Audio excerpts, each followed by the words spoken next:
Election Day is 1 week from today. Make a plan and vote. Now, a major deadline for Thank you. voting just expired at 5 o'clock in Pennsylvania surrounding using an absentee ballot. First News senior reporter Jerry Ricciuti went to Mercer today to catch some people voting absentee in person to avoid any crowds or confusion at the polls next week.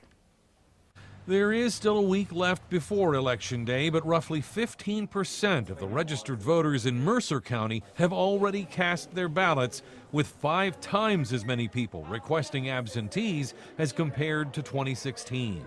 This year we've had almost 20,000, so we have right at 19,000. And we've already had over 60% of those ballots returned. Today was the deadline to request an absentee ballot in Pennsylvania, whether people chose to vote in person at their local election office or mail it in. The benefit of coming to our office, though, is we're able to ensure that the voter has put it in the security envelope and that they've signed and dated it correctly. Some say they took advantage of in-person voting to avoid the potential for large crowds next Tuesday. Well, because I think there would be mass confusion.